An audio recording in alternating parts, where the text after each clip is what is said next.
We touched down in Bologna. We got picked up by our video director Ricky. They are so into cars in this area that they have Lamborghinis casually parked inside the airport just to get people into the mood. But what's so special about Italy, besides from the architecture, high fashion, beautiful women and fast cars? Food, of course. We couldn't stop past Bologna without trying a real bolognese. Is that a potato? No, that's liver. Liver? Our first lunch was unbelievable, but there'll be many more to come. Now it's time to pay a visit to a very special place.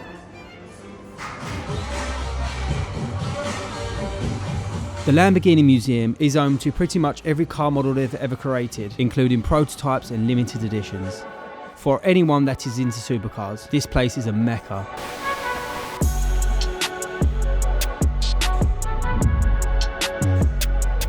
.2 litre V12.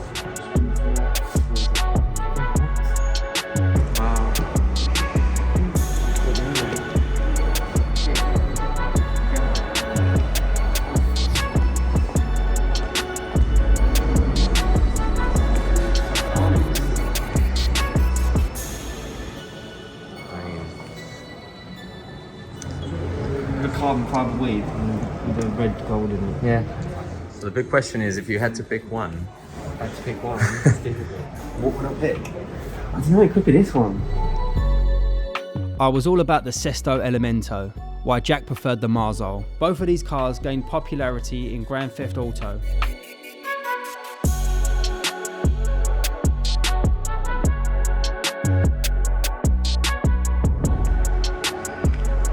Put your mask back on, Jack. We could have spent the whole day in this place, but time was of the essence. We had to get that Lambo badge fitted to the Urus before tomorrow's shoot.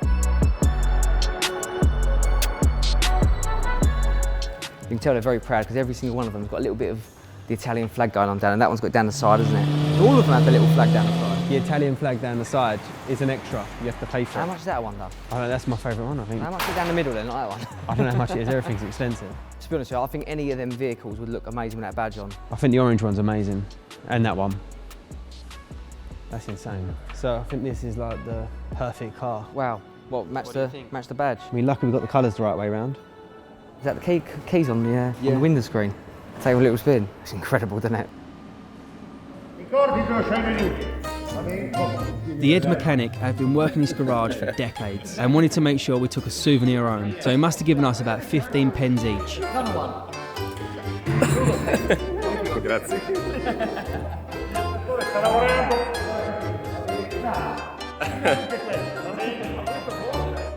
Italian mechanics are so happy in their job. They spend most of their time laughing and messing around, especially when they meet two English tourists like us.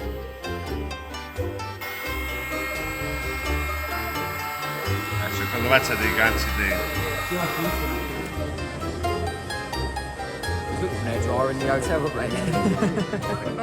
Anyway, try to explain what a YouTuber is to any of these guys. I guarantee it wasn't a language barrier.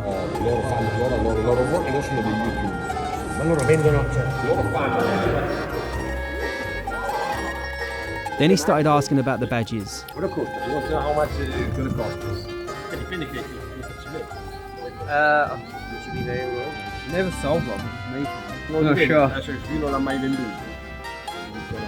Questo cosa costerà? You can personalize it as you wish. anything. The basic between the other one. I don't have an idea how much it costs. Didn't work it out. I literally just run it. Yeah. I'm scared to look. I told him 10,000 you can buy it, okay?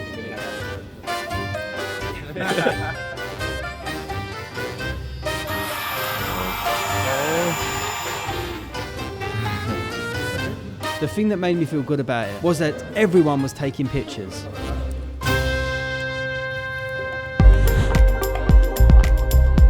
I can say with no ego, they absolutely looked sick when I was on the cars. Even I couldn't hold myself and took a million photos. Now it was time to drive. Welcome to Italy's Motor Valley.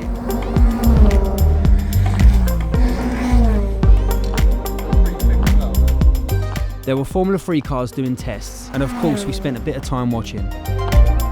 And there was a supercar we just could not identify.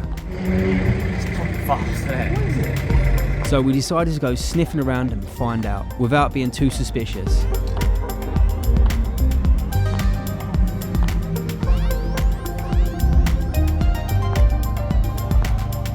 But that's when Roberto arrived, so we had to get down to business.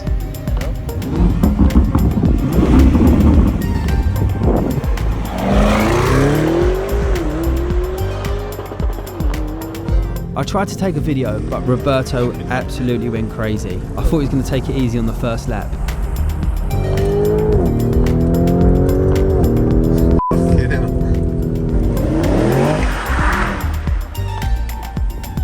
We both got ready to start filming, and you can check out the actual video of the race on my channel, where we show the full making of the piece as well.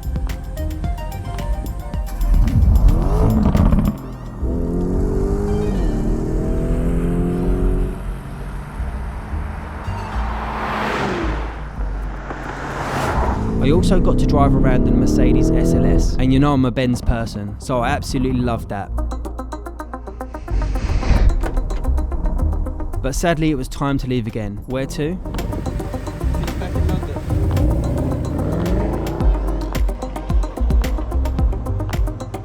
How we get there? Well, it's us now. Well, remember that crazy fast car we couldn't recognise? We asked Roberto to use his Italian charm to find out more, and turns out it's a Dallara Stradale, which is produced just around the corner from where we were. We've just finished racing at the track. Roberto turned out to be quite a good driver, and I think he slightly beat me, I'm not too sure. Slightly. But on the other hand, we met the CEO of Dallara, and they've invited us down to the factory to look at some amazing cars and how they put them together. So let's go. Dallara has been a pillar in the Italian car industry since the 70s, as well as being the sole supplier of cars for Formula Indy, with headquarters in Verano and Indianapolis. They've recently renovated their building in Italy, which includes an actual academy for young drivers. So after the painful defeat against Roberto, me and Jack decided to improve our driving skills. Mate, my brake ain't working, you know that? Unfortunately, Jack didn't seem to get along with the driving simulator.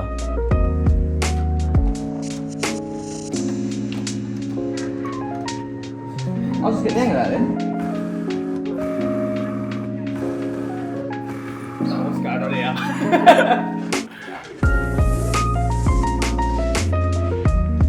We might not be the best students, but we can sure appreciate beauty, so off we went to the museum. Did you know that Dallara is behind the first design of the Lamborghini Miura? Definitely one of the most appreciated by the Lambo fans. We're not allowed to show what goes on inside the factory, but we was allowed in for a tour. Trust me when I say it was absolutely mind-blowing.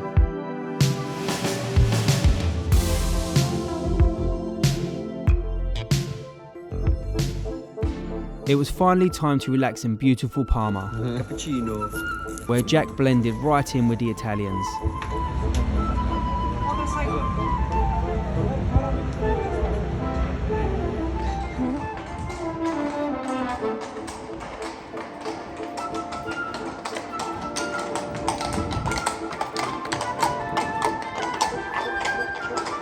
We continued our tour of the city, including the cathedral and the marvellous city centre.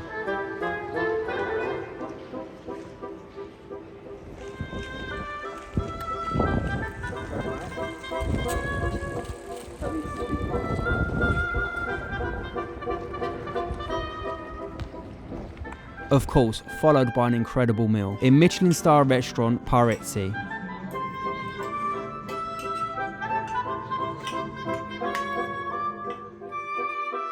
But it wouldn't have been a trip to Italy without going to the beach. So we drove to Forte dei Marmi, one of the country's fanciest beach towns.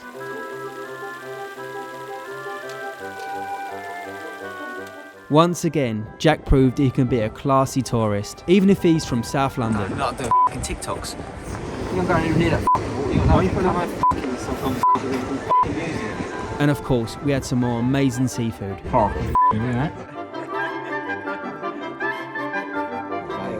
Jack had some vino too.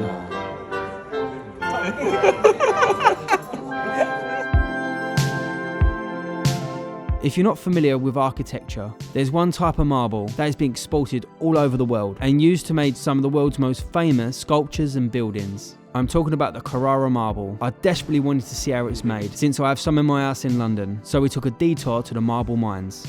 Can I do one of me? Ernesto has been working in the marble business since he was 15 years old, and honestly, we couldn't ask for a better guide.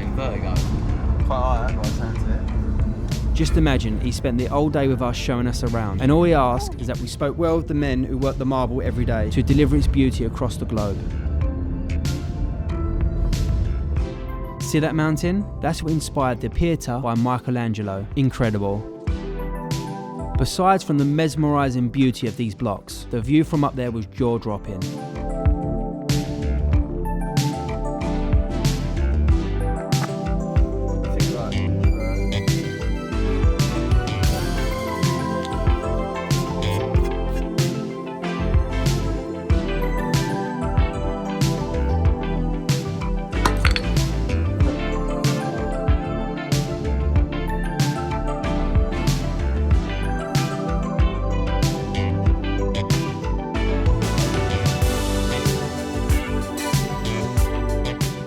Problem now was getting back down. Huh? Our trip has come to an end. Just enough time to have some more food and try and get a suntan. Buongiorno. Cappuccino. Not a cappuccino. Cappuccino, is it?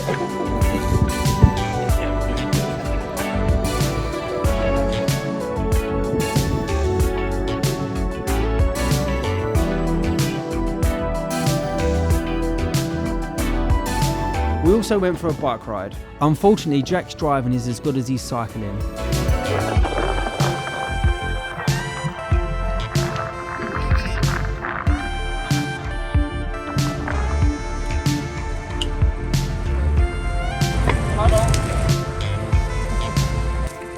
Oh, missed it. Go on, Jack, no hands. We almost forgot to try some Tuscan steak, a must-have around here. That's it, we had a wonderful time in Italy, thanks to the local people and the utter beauty of this heartwarming country. We can't wait to go back and see more. Ready to go home? Let's go home.